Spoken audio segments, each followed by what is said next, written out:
Hello. Thank you for watching the Wine-Centric Show.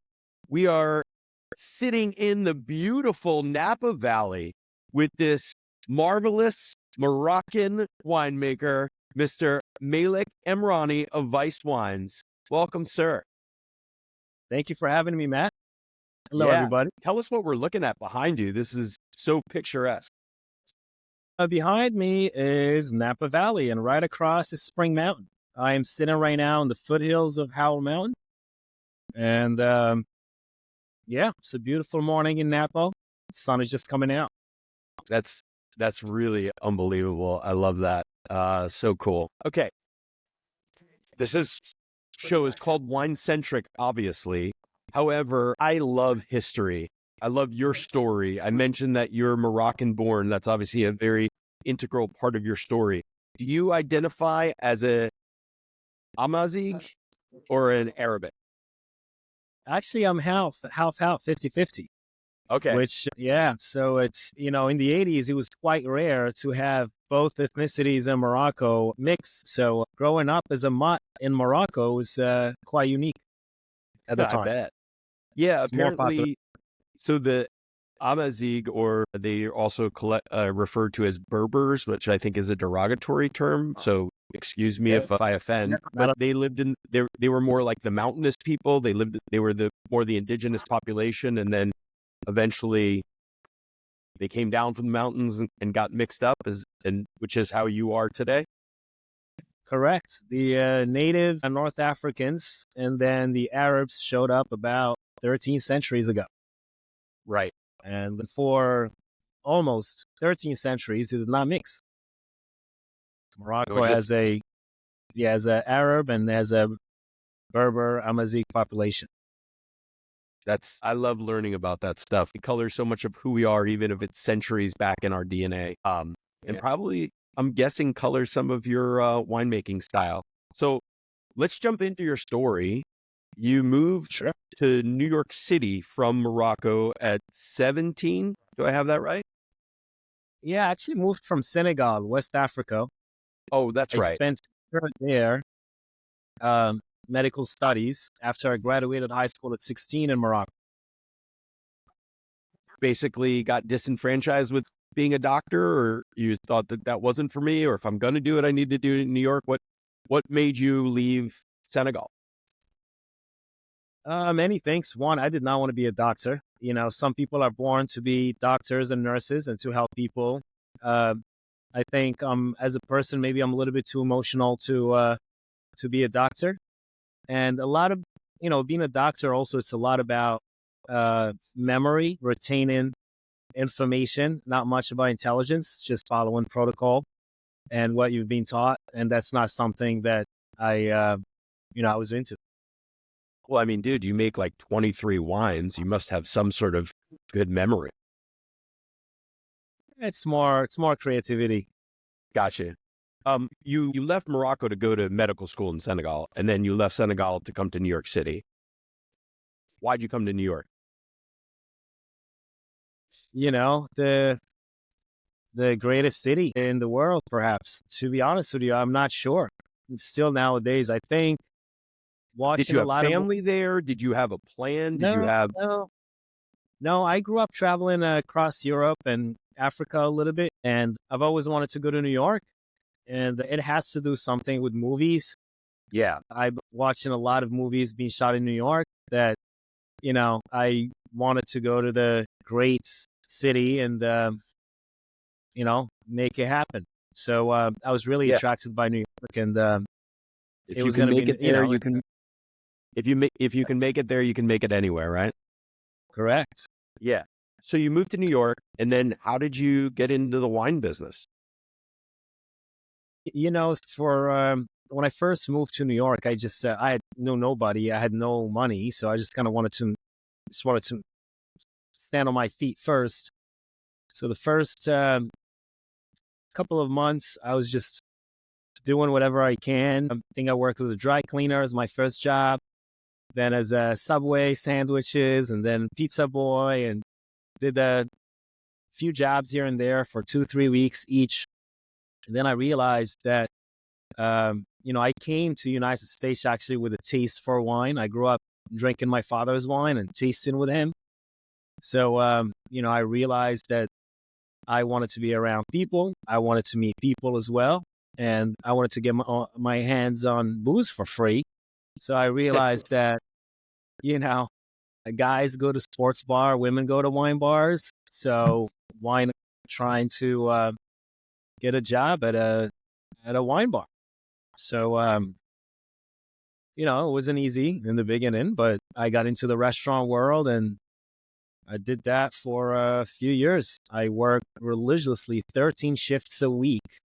Well, So I've always worked at 2 or 3 places, lunch time, business districts, restaurants, suits and martinis, and then at nighttime, local wine bars, local restaurants, and then weekends I actually worked at clubs, did nightlife, that's where on you make the brunch. money. That's where you make the money, correct. At the So time, I didn't know it was going to be just wine. I liked wine, but I was also passionate about spirits. yeah, did your father No, make he did wine? not. No, he drank a lot of wine. He drank a lot of wine, and he Yeah. shared it with you, and that's where you first developed like a little bit of a taste for it. Yeah, he gave me a taste the first time at 8. At 11, I tried Dom Perignon and, a few other champagnes. And, over the years, my father loved wine. And every Saturday, Sunday, as far as I can remember, he'd leave his bedroom at about 11 a.m. with a glass of wine in his hand. So every single weekend, the first sight of my dad on Saturday or Sunday was a glass of wine in his hand. I drink a little wine all day, and then now it's the weekend. So there was wine open in the kitchen, in the living room, a little bit everywhere. And it's normal to grab a glass and take a little sip. I like his style. I might have to start doing that. Saturday and Sundays is a good way to start the weekend. So what did your father do? What was his job? Father was commercial pilot. So based in Casablanca, Morocco, and flew mid distance. So a few times a day, go to Europe. From, for example, Casablanca to Madrid, it's an hour and a half flight. To Paris, it's 2.5. London is about 3. At the time, also, this is pre 9/11 and whatnot. In the 90s, they smoked up in the air. They, Yeah, it was like the Wild West up there. it was the Wild West. It was even flying, it was acceptable to have a little aperitif or a little Right. glass of wine there. It wasn't like it is today, and certainly flying wasn't what it's like right now. So, yeah, I loved wine. Traveled every day to Europe and brought a lot of wine back. That's so cool. So yeah, that's why you got to travel. You have your flair for fine wine and culture and all that. And obviously you were lucky enough to have some means because you were able to taste Dom Perignon at age 11. And then fast forwarding, you ended up selling and representing, working for Moet Hennessy, which of course makes Dom Perignon in New York City. How'd you get that job? Yeah, it all goes back full circle, and there's even more that I'll tell you later. Okay. How Or to tell me now. contract. Yeah, we contract today with, Moet Hennessy. We buy some of their fruit from Chandon Vineyards here in Napa and Yountville. Okay. Having worked in the restaurant world, my last job, I was a buyer of this upscale French-Japanese restaurants, and I worked very closely with all my salespeople. And Which one day, restaurant? it was called Japanese. It was on 18th Street and Park Avenue in Manhattan. It was Yep. a big restaurant. I'm from New York and also worked as a buyer and ended up pimping the juice as well for Wilson Daniels in New York City and eventually. So I know Right. Japonais. Yeah, so I was talking to one of my sales reps, and I just asked, "Do you like your job?" I didn't have any intentions or anything. I just said, "Do you like it?" And he's like, "Oh my God, I love it. I used to work at restaurants, and now I get to have the weekends, and this is what I do. I still work with restaurants." It was just a simple question I asked. I did not ask for anything, but he kind of He told me that there is a position open. Am I interested? I said, yeah, sure, whatever. I got a call from the same day from what ended up being, she ended up being my manager at my, the distributor. She called me and she wanted to schedule an appointment. And I honestly thought she was trying to sell me something. So she told me to prepare her at the Flatiron Room. I said, why wouldn't you meet me at the restaurant? I mean, I'm busy at 5:00. This is when my shift really starts, the night shift. So, I went to meet her. She was 35 minutes late. I was about to leave. She shows up. I'm so upset. I give her attitude, and, she's like, well, you're already here, so give me 10 minutes. So we spoke for about 10 minutes. I'm like, where's this going? She's asking me all these questions about me and the wine and spirits and my knowledge. And I said, what do you want? She said, this. I said, what, an interview for what? She said, the open position that Philippe told you about. I said, well, why don't you meet me tomorrow at my office and meet with my director, 9 a.m. Astoria. I said, sure. Met her the next day, 9 a.m., 15-minute interview. As I was leaving the building, my phone rang. They're like, come back up.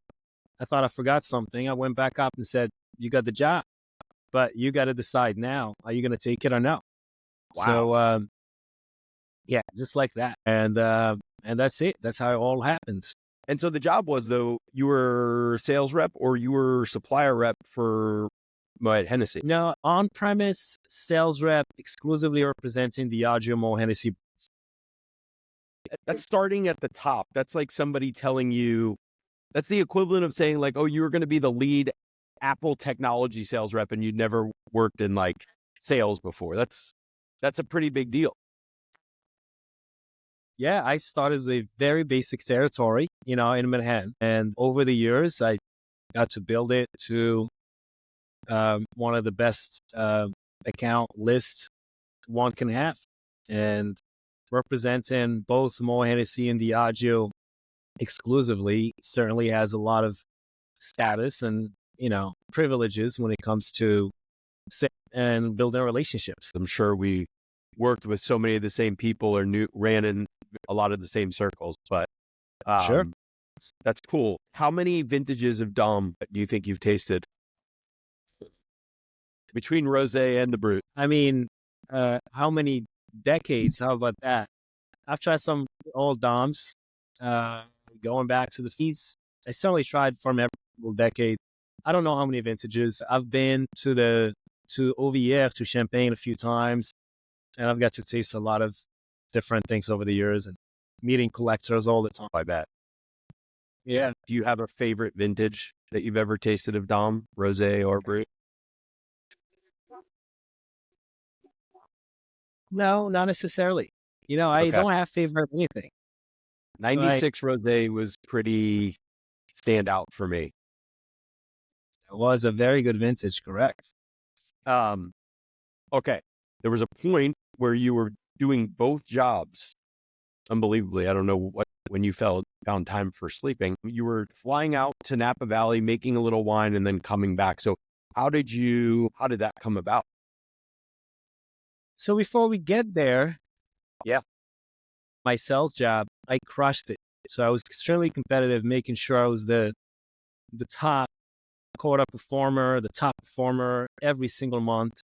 I think out of 116 months of employment, I was the top rep, 112. So obsessively trying to be the best. Having such status allowed me actually to do other things on the side. And in such two very powerful and door opening of portfolios, I realized that I was missing, and what I was actually really passionate about beyond the big brands and the labels was actually craft, real, small production, value-driven wines. So I started as a hobby, traveling out of JFK on Friday nights, going to Europe, sometimes South America, and knock at doors in Europe, Spain, France, Italy, sometimes Argentina and Chile, and if it's a long weekend, the Columbus Day, whatever, Veterans Day, whatever it is, take a 4-day trip and I started importing high quality wines, very small production that don't have representation in United States or in New York. So I started bringing these labels and selling them at a very low margins to people I worked with that were looking for by the glass, more profitable wines that you can't find anywhere, wine search or anything, and they can make their margins. Wait, you were doing this while you were working for Moet Hennessy? Yeah. And that was okay? That was above board? I lived a double life. I rode motorcycles in New York 12 months a year. I lived in Manhattan, and I had a set of about 25 accounts, which I was doing this with.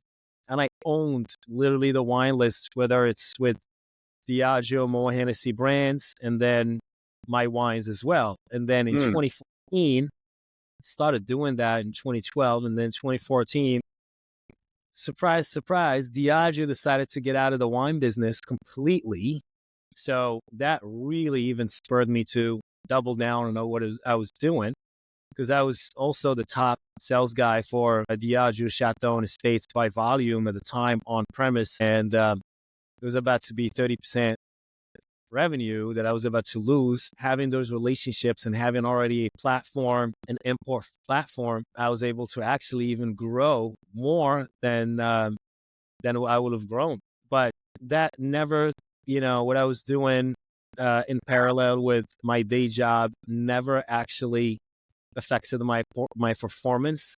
If anything, it actually made me better at what I was doing, because I was able to offer a lot of value to the people I worked with, and with my own portfolio, and then, do well with the Diageo, Moet Hennessy brands. Yeah. And that's the beautiful thing about being in sales, especially in the wine or spirits. You make your numbers, you hit your goals, or you exceed them. Yeah. Nobody says boo to you, because you're doing your job and doing it well. And like, if you can manage your time to do other things, then go for it, because you can do it. Yeah. Okay. So Fascinating, man. not to be known someone that has a very good palate and very good value wines beyond, with my portfolio. The wines I grew up never tasting American wines. The first American wine I tried was a Napa Valley wine, and and I started also at the top by accident. And it was actually Quintessa. Oh yeah. And it was fireworks in my mind. William Rhodes, by the way, who you probably worked for, now lives in Texas. He owes me still a case of Quintessa. Yeah, asked for the 2021 vintage, the 100-point wine, recently rated. I've always wanted to discover Napa Valley. I always wanted to learn about Napa. It is certainly a very expensive vice to do so. You see where this is going, right? I sure do.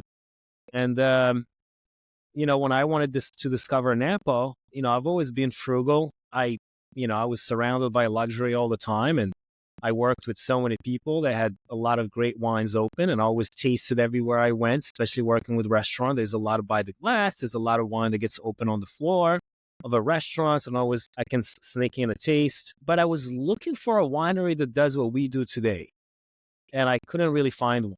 And what we do are three things. The three pillars are: one, we deconstruct Napa into almost all the sub-regions. We've made wines from 15 out of 17 AVAs. Now we are 17 as of 2 weeks ago, 17 sub-regions. The new sub-region in Napa is called Crystal Springs, but it used to be 16 since 2013.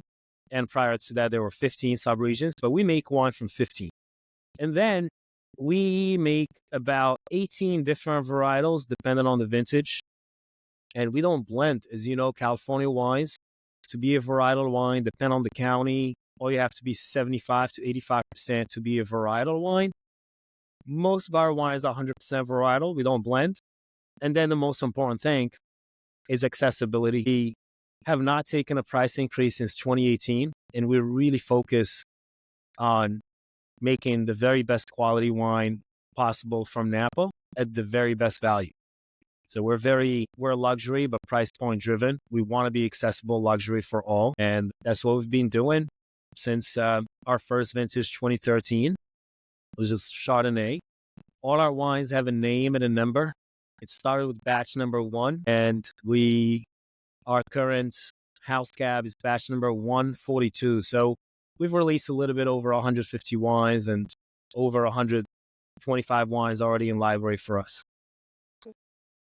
Of course, we're talking about the Vice Winery, which is your winery that you represent, where you make the wines. So 142 different wines you've made. So it's not like batch 1 is the first vintage. It's every single wine gets a new batch.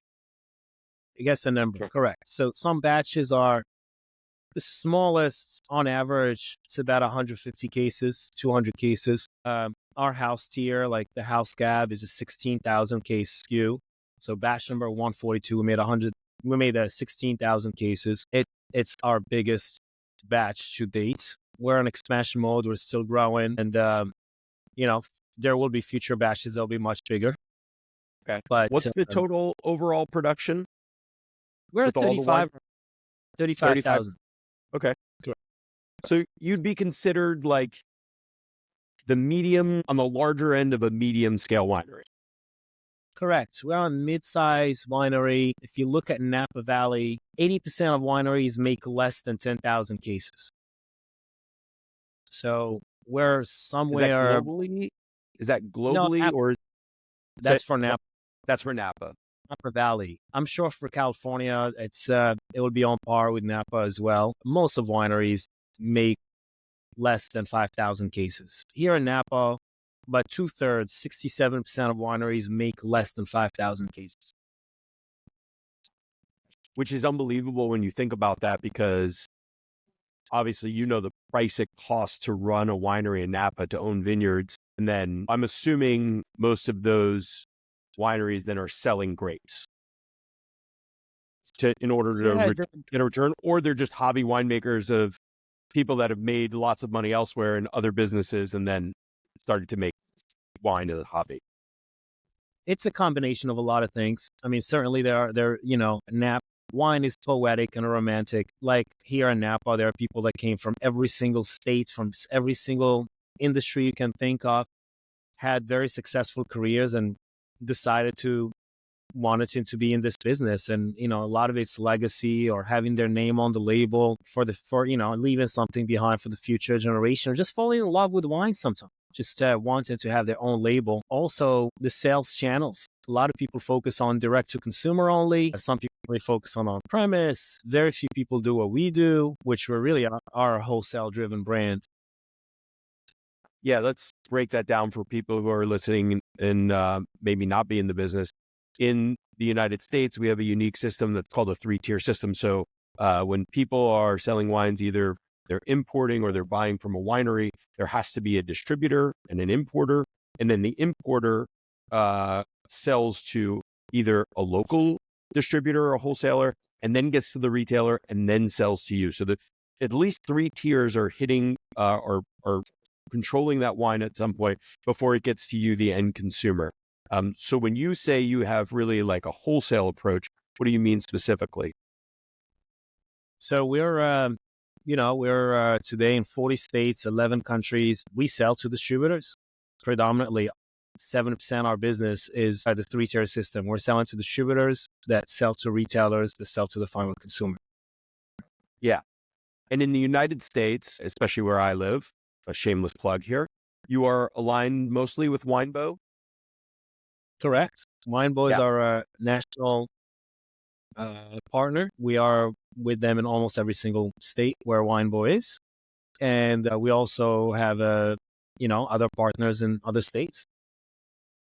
That must have felt like a big burden released from you, because you're obviously like a superhero salesperson, but when you have the power of a company like Winebow behind you and the ability to be in 20 plus key markets with a snap of a finger, that's got to feel good.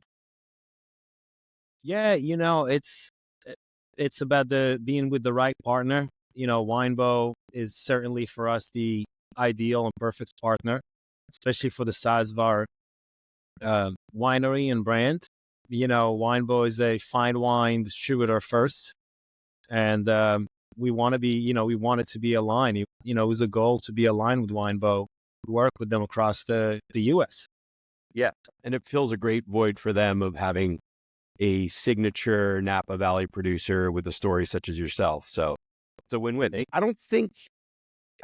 I understand the luxury of the Napa Valley and what it represents, but was it the same kind of thing as moving to New York? Is just like Napa Valley seemed at the top of the totem pole for winemaking in America? Is that why you chose to make your wines out of the Napa Valley?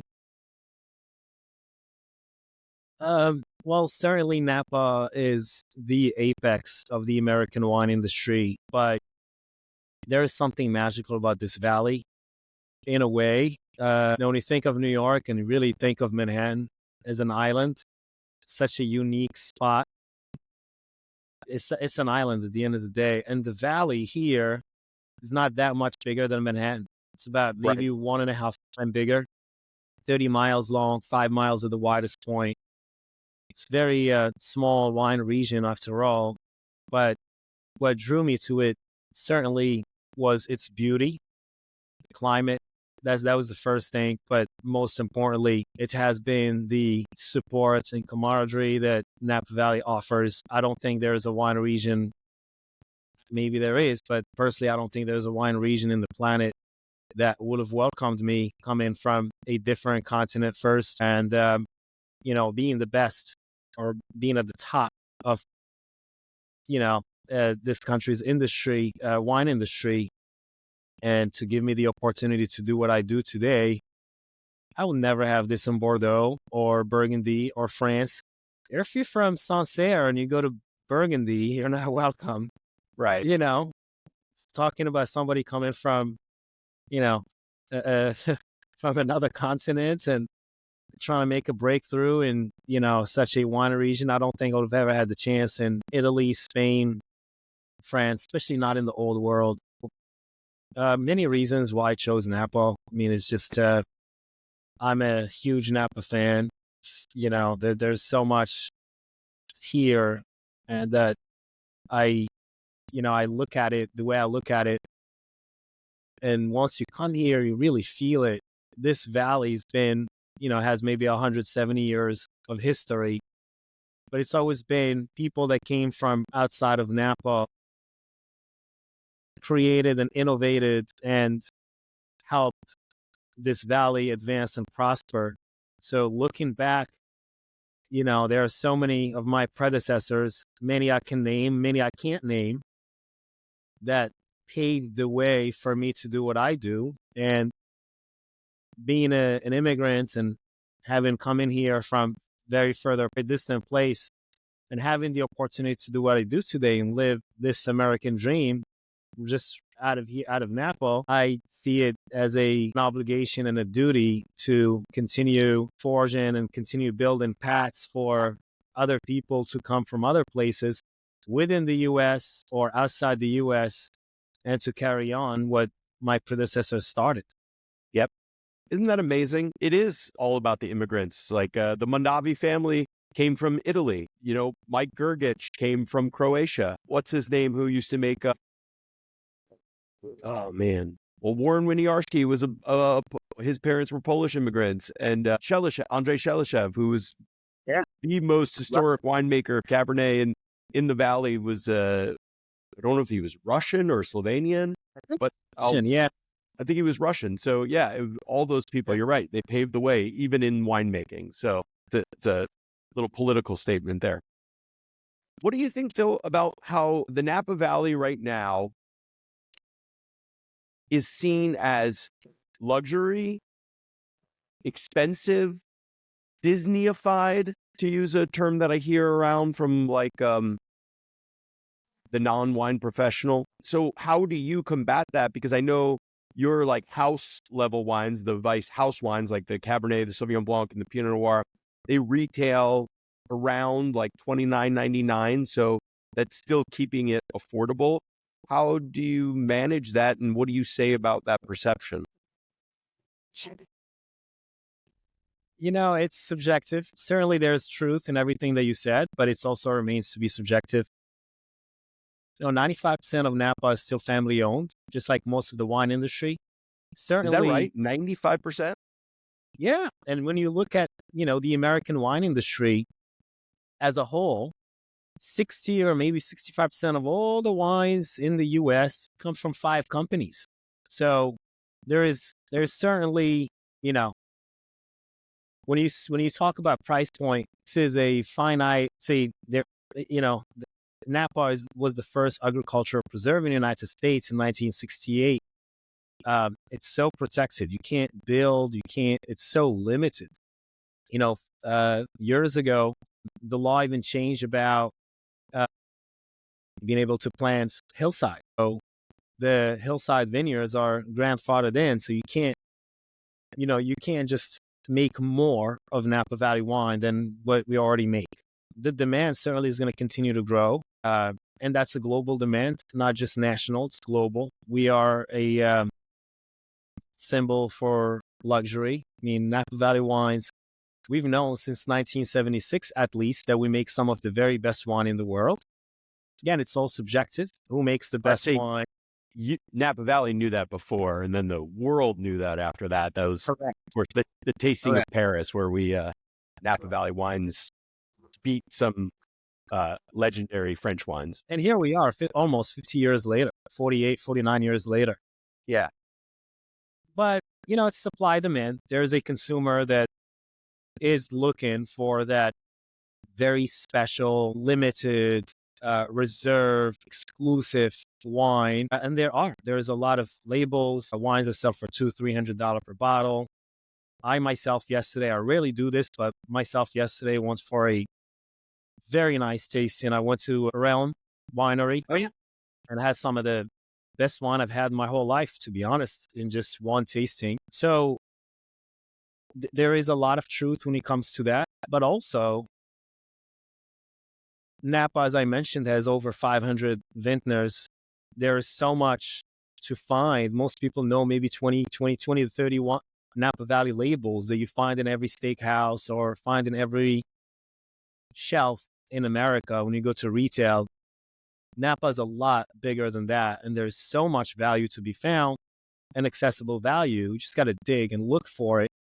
When it comes to Disneyfied, as you said, well, a lot of it has to do with visitations, like coming to Napa. Napa still draws 4 million tourists a year. That is huge. To put it in perspective, where I was born, Morocco, it's a big country when it comes to very big in size, but it's much bigger than France. But it's also a very big touristic country. A lot of people go to Morocco for tourism and contribute so much to the GDP. Morocco this year will get 15 million tourists. So it's just, in Napa itself, as a tiny region, it gets 3.8 to 4 million people. Napa, it is an American treasure. It should be visited. Yeah. Every American at some point in their life should come see it, whether you're into wine or not. We have some of the very best food in the world. The scenery, I went for a run this morning, and I was just so grateful and blessed throughout the whole run, the beauty that I'm surrounded by. And, really encourage everyone listening today to come visit Napa, understand why we are a little bit expensive compared to other wine regions. Yeah. We didn't even talk about, you went for a run this morning, that you're a triathlete, but that might be for a whole other conversation, because I have so much questions still to ask you. It's a marvel to me to think that, one, you're sitting at your home there on Spring Mountain. Yes, I'm sure you did well as, working for Moet and Moet Hennessy. But that's the thing that people don't realize, is like affording property, whether you buy or rent, to live in a home in Napa Valley, and then much to make winery. I mean, the costs are prohibitive.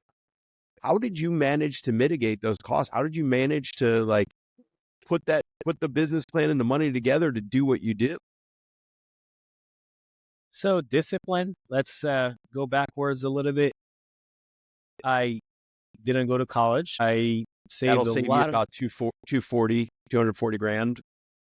yeah, and I saved a lot of money when I worked in the restaurant world, and especially at the time, cash world, before it Yeah. became all credit cards. Before I was 21, I had 6 digits saved, and I continue to always be, I mentioned the word frugal. I lived in Manhattan, but I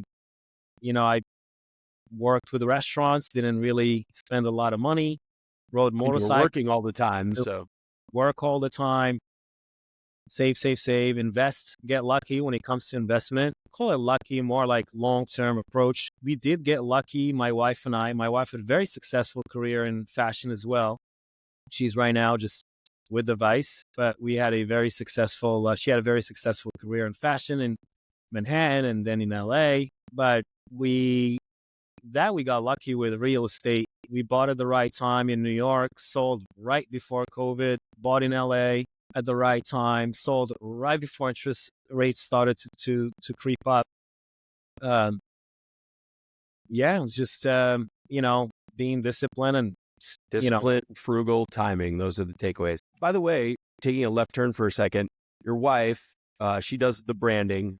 Her name is Tori Greenberg. I'm assuming she's Jewish. correct. Yeah. This is where we're talking about like the harmony and peace of the world. Here we are, part Arab, full Jewish person. You're married to a Jewish person. This is like we can come together. We can have peace. We can have harmony. It's all about a glass of wine. We met over a glass of wine, and here we are today. We're making wine for everybody. Yeah. Where did you meet that glass of wine? Did she come to a place that you were working at? Actually, Japanese, yeah, out of all Okay. places. Very cool. And then first date was a place that's still there, Bar Hamon and Casamono. Yeah, Bar Hamon. Irving One of Place. Mario And then, Batali's original. What a great spot.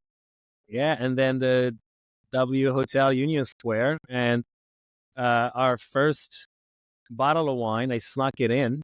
They had Villa Maria, which is New Zealand Sauvignon Blanc, was just making, you just started to hear about it in the United States.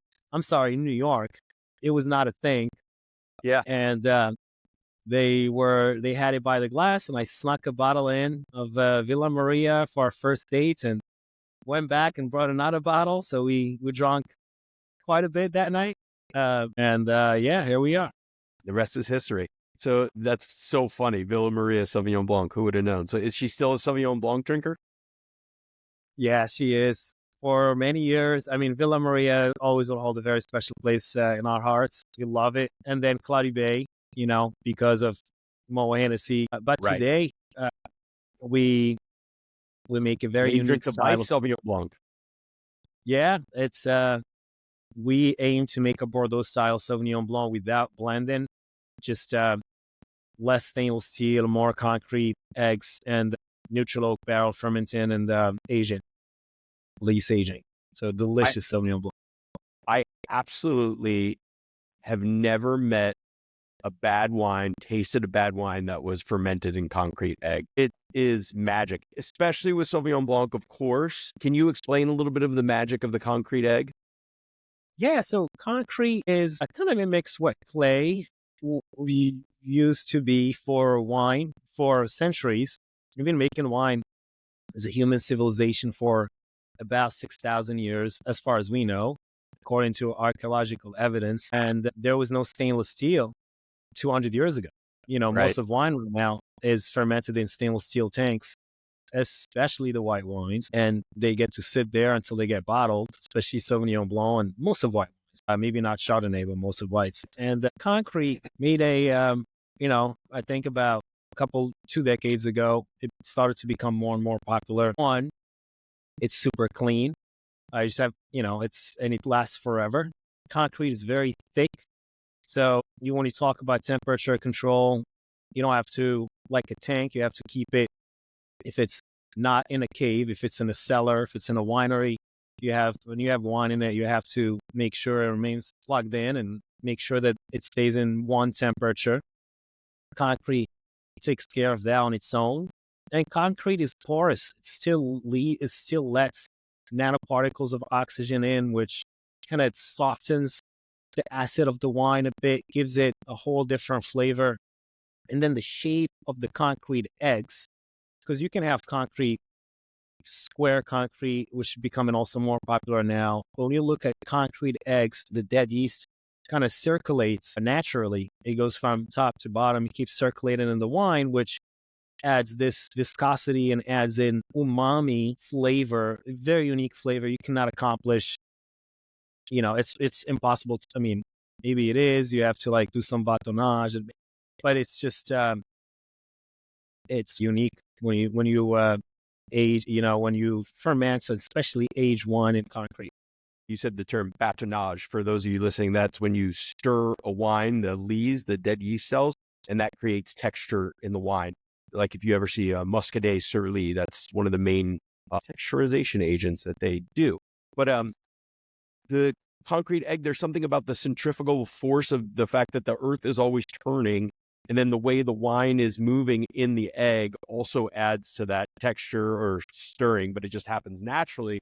So it's an even cleaner way of doing it. Anyway, we haven't even talked about the wines really. So let's get into the Weiss wines. Sure. We have a few minutes left here, but people often ask, oh, are you a state winery or are you a negociant? Or they don't even know what that means. But you are all Napa Valley. You contract with growers, assuming that you have long-term relationships, or maybe you can tell us more about that. And then how involved are you in the making of the wine? So everything that we do, from driving the truck to picking the grapes, to selling the wine, designing the label, winemaking, bottling, marketing, everything we do ourselves. We are in as you mentioned earlier, we're a mid-sized winery, but on the upper end. But we're still a small team. We still oversee everything ourselves, Tori and I. We have a few people that help us along the process. When it comes to grape contracts, I have set contracts with a handful of growers, and those contracts are long-term. They kind of ensure the consistency of our core main SKUs. And then I'm a spot buyer, especially for our price point. Some years I have to pay the high price, and other years like this year and last year, there was an abundance of grapes out there that I get to negotiate much better pricing. So I always like to play the market. It's risky, but sometimes there's no reward with that risk. And the winemaking. So our winemaking is actually quite basic. Everything we do, as I mentioned, 100% varietal wine. I really like the no intervention or low intervention approach. Wine's been made for 6,000 years, and it's, there's certain things you have to watch for, and when it comes to winemaking, and you want to have a certain style, end up with certain quality. But the secret sauce here is that we're starting with the highest quality grapes on the planet. I mean, we don't have bad vintages in Napa. Even 2020 with fires, if you pick pre-fires, you end up with some of the best fruit. And it's just every year you hear it. This vintage is the best vintage of all time, 2023. Well, we said that for 18 and said that maybe for 19. Yeah. And we said that for, it's just, it keeps getting better and better. Of course, there are climatic challenges and there are certain things that we deal with, but we're very blessed when it comes to the phenolic maturity that we get in the grapes and the sugar level. We're always ripening the right time, and sometimes it's cold, sometimes we have heat spikes, and we kind of deal with that. So to answer your question, we're starting with high quality grapes, and it's really hard to mess it up. I just want to make sure, I just want to make my point. And then when it comes to winemaking, I'm more like of an executive winemaker. So I'm not really like steering pumping over tanks and doing things. We make wine at 4 different custom crush facilities. Every single facility has its own winemaking crew, winemaking team, head winemaker, assistant winemaker. So think of like myself, perhaps run in. Maybe I'll raise myself a little bit. Maybe I'll compare myself to a legend. Let's say Thomas Keller. He may It's a good have comparison. restaurants. Is he cooking at all restaurants every single night? There is a menu with, Sure. for us, a protocol that the winemaking team at each facility has to follow.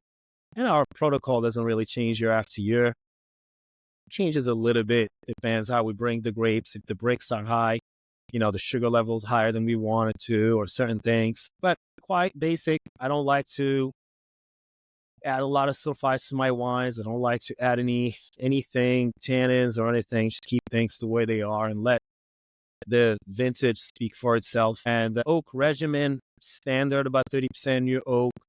Some of the AVAs like Howell Mountain, Stag's Leap, the command price will go higher on oak. And Do you do that just because does the wine do better? Do you think that that's a certain profile that people expect that makes it almost signature Napa Valley when we're talking about Cabernet, or what's the choice in the oak? so consistent house style for us, we want to make sure that I'm able to tell you that, or tell you through the wine without telling you verbally, that you're able to taste, for example, just throwing a varietal Petite Syrah from Coombsville, you're going to taste the 18, 19, 20, 21, 22, 5 vintages from the same exact spot, made the exact same way, aged the same exact way, 30% new oak for 12 months, and you're going to be able to taste the difference of the vintage. That's my influence in the wine, and more purity in the bottle. That's the one is the wine to speak for itself, and the vintage to represent the terroir, as for the wine to represent the terroir, the vintage. But then, honestly, it's more for accounting purposes. We make so many different wines that I want to make sure that things don't go out of control, don't go to, just keep certain things more of like cruise control, autopilot. Yeah. Not worry about certain things a lot. So break that down for me, because you have the house tier, Yep. which is you're always making a Pinot, a Cab, Well, Sauvignon Blanc, and and you all have the Gewürztraminer actually is part of our house too. the Gewürztraminer is also okay. And you have some orange wines that you make. For those of you out there, orange wines is for very simple purposes. It's white wine, or a wine that comes from typically green grapes that is treated like a red wine, meaning macerated, spending time on the skins, and then aged typically in oak, although that is up to the winemaker. Make 2 orange wines, and then you make We make 5. Sorry, you make We- 5 orange wines? Yeah. Okay. My favorite, of course, is the pickleball wine, the Viognier pickleball. Yeah. And all of the wines that you make, and how many tiers then up? Because you then, like you said, have single vineyard sites that you're making wines from as well. Yeah. So the house tier is 70% our total production, and that's Okay. Cabernet Sauvignon Blanc, Orange, Gewürztraminer. Now the single vineyard tier, it's only 25% our total production, but that's where we can say it's one of the most diverse portfolios of Napa Valley wines. So many different varietals, so many single vineyards wines, and that tier that's on average 100 to 200 cases. It's a lot of work. That's the tier that kind of takes a lot of energy, but also it helps us help you discover Napa, its terroir, its single vineyards. It's what makes every single appellation, sub-region of Napa unique, microclimate, and then also discover what 100% varietal wine tastes like. If you want to taste 100% Petit Verdot from Napa, there are very few producers that do that. Same applies to, 100% Tempranillo. There are very few of us that have Tempranillo, have access to it, and, make 100% Tempranillo. So that's total between these 2 tiers is 95% production. And then we have 1 tier, which we call the Vice tier. It's our upper tier. We make 2 wines. 1 Cab, that's a blend of all the 5 mountains of Napa. So it's a very unique, it's a novelty. It's the 5P. That's the five peaks. Napa has five mountains, and we're one, if not the only producer to make wine from all five mountains of Napa, bottle them separately, but then also blend select barrels into the five peaks. And then within that same tier, we have the Super Tuscan. So we don't blend. Everything we do is 100% varietal, but I do make a Super Tuscan that, has Cab, Sangiovese, and either a Malbec or Cab Franc, depends on the vintage. And that's the Vice tier. It's very small production. What would I expect to pay as a consumer retail for the Five Peaks? $100, 100, 100 bucks. 20, 100. Depends the state, Yeah. depends on distributor taxes and whatnot. That seems pretty reasonable. Okay, I know we're getting short on time here, so the thing that a lot of people don't realize, and I joke with them, especially when I'm tasting like a consumer tasting, they'll taste a bottle of, I don't know, let's just call it a Riesling, because everyone thinks Riesling is sweet. And they'll be like, sweet. Their brain tells them that it's sweet, even if it's not necessarily. And then they'll taste the Napa Cab and be like, yeah, that's strong, hearty Napa Cab. And what happens most of those times that they don't realize is that Napa Cab actually has more residual sugar, leftover sugar, than the Riesling does. But in your wines, there is a concerted effort to keep it extremely low sugar. Like I think your House Cab has less than 1 gram residual sugar, where I think the average of Napa Valley appellated Cabernet Sauvignon is like 6 grams per liter of residual sugar. How do you do that? How do you manage that? Yeah, all our wines, we accept the Gewürztraminer. We go bone dry. We ferment until bricks go negative, until there is no residual sugar left in the wine. And then during the second fermentation, the malolactic fermentation, all red wines go and undergo mallow. Same thing, just making sure there's no residual sugar left. For me personally, I don't like sugar in wine, or alcohol and sugar. I don't like. Having worked in this industry before even winemaking, before when I used to bartend, I know that mixing alcohol and sugar is a guaranteed cause to hangover, especially if you drink a lot. So I prefer to for all my wines to be in that traditional old world style, no sugar in our wines. It's just, personally myself, I don't consume a lot of sugar. Most of my family's diabetic, so I've always had to watch myself when it comes to that. And we actually have a lot of fans that actually are diabetics, and they reach out to me all the time and say, when I drink your wine, it doesn't spike me up. Some of them are very loyal club members that I literally hear about it all the time. That, they love drinking the Vice because they can indulge and don't have to worry about spiking their blood sugar. Yeah. Well, there you have it. In this day and age of low ABV cocktails or the fit vines of the world, where here you can have authentic Napa Valley wines at reasonable prices that are made by this miraculous person, and the lowest amount of sugar possible. So there's the reason to get Vice wines in a nutshell. Before we get out of here, how's Bruce Wayne doing? Your second winemaker? Yeah, Bruce Wayne is great. I haven't seen him this morning yet. His harvest is over. He's chilling. He fights time at night, so he claims, and he likes to sleep most of the day. So can't wait to bring him with me to the cellar later, and I'm sure he's going to take a nap for a few barrels while I taste some wine. Perfect. And then now we have she's about to be 3 years old in March. Amazing. Well, Malek, this has been awesome. You have stories upon stories to write, and we'll have to get you back on at another time to dive even deeper and get more specifics and tease out some of your tips and tricks to life. But for now, I really appreciate you coming on. I love the atmosphere of Napa Valley in the background. And I'll say to everybody out there, go get yourself some Vice wines and you will drink deliciously. Thank you. Thank you so much, Matt, for having me. Thank you all for tuning in. Really a pleasure and honor to be here today. If you ever have any questions about the Vice or Napa Valley, my phone number is on every cork of the Vice wines. That's the easiest way to get a hold of me. I encourage everyone to come visit Napa Valley at least once. As I mentioned earlier, it's an American treasure. Everyone should come here at some point in their lives. Thanks again, and talk to you soon.